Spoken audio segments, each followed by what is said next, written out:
Welcome back everyone. Believe it or not, I've been using my iPhone 12 Pro as my main device for a couple of months now, and I have a couple of thoughts, nothing super crazy. This is not a full review, I've already done one. If you want to watch that, you can go ahead and search my name and literally just Google it. But I want to bring everyone up to speed about the price depreciation, about a couple other things that have changed with this device in the last 3 months.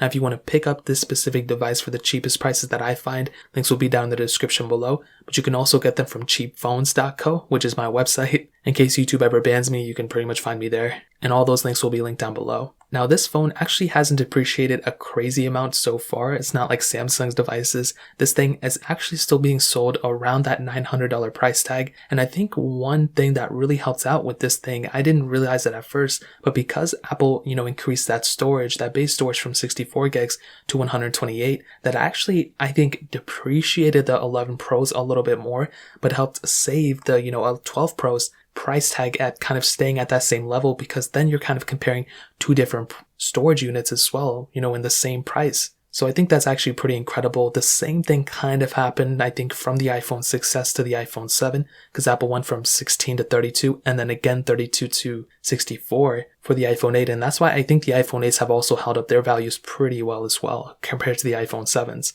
So I'm really happy about the price tags. If I wanted to go and resell this thing, which I'm not, but if I wanted to, I could probably recoup a bunch of that money still, which is really, really great. Now, day to day, this is the main phone that I use every single day. So anytime I use anything, anytime I go on the road or anything, this is the phone that I use. I do use, the Galaxy S21s and the iPhone 12s on my second channel a lot, but for pretty much everything else, I'm using this device. And one of the main problems that I had early on when I purchased this device was my iMessage notifications not working. And this was the most annoying thing ever. This really made me want to switch back to my iPhone 11 Pro. And basically what was happening was I wasn't getting notified of those texts. So if somebody texted me, I wasn't getting notified. If I was texting people, they weren't getting notified either. I'm still unsure if it was like an iOS 14 problem or if it was like an iPhone 12 problem or 12 Pro problem, but it's fixed now. I haven't had that experience happen to me yet again since I think like iOS 14.2. So I'm happy about that. So in terms of that, that was a pretty big improvement from the first day that I bought this device. A ton of people were still complaining about the display issues.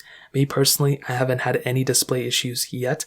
There were some weird issues where sometimes the display would be a little finicky in terms of the brightness, but I didn't have any of those green flickering things that a lot of people were complaining about. But I will note, a lot of people are still complaining about it sometimes on Reddit, and if you go and search by the newest comments there, or if you can go and look on Twitter and you just type in like green screen iPhone, if you search for it properly, not probably those words, you'll probably end up seeing some things that are similar to what I'm talking about, being reported today or yesterday or the day before. So it's still there. Hopefully Apple fixes it somehow. Apparently it was a software issue, but I don't see how that could be the case. So other than that, those were the main issues that I could see on like a wide scale. For me specifically, early on, this device had a really bad battery life in my opinion.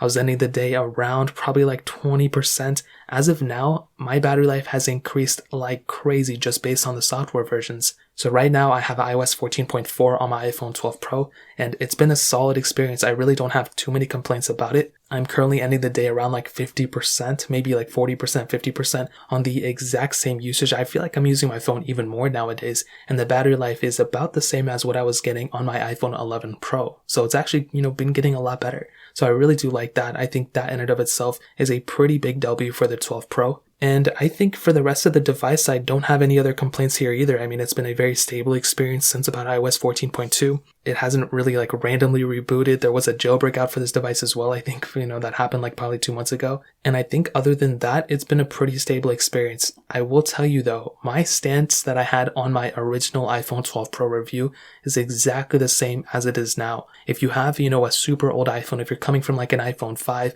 an iPhone 6, or an iPhone 6s, I would recommend if you have the money, get the iPhone 12 Pro. The 12 Pro is for sure a better device than the iPhone 12. You're getting, better cameras and all that good stuff. It's still, a better phone, better RAM management, I guess it should be. But if you're coming from an iPhone 10, an iPhone 10s, probably even an iPhone 8, and you're okay and you don't feel like you're missing out on too much, then I would highly recommend waiting, at least for the iPhone 13 or the iPhone 12s, the 2021 iPhones. Those things are looking to be a pretty big improvement, and I literally cannot wait for those things to come out. So like I said, it may be better off if you actually go and maybe just wait for those devices to come out and then pick up an iPhone 12 Pro for a cheaper price. Or, you can pick up an iPhone 12 Pro now. I'm not going to stop you, but it's looking like the next iPhones are going to be pretty good. But I've been having a really good experience on these iPhone 12 Pros, and I think ever since iOS 14.2 or 14.3, it's really fixed a lot of issues that I've had. So that really pretty much covers it up. If you guys have any other questions or anything like that, let me know in the comment section below. Hit the like button, but definitely hit that subscribe button. Like I said, if you want to pick up these phones, links down below.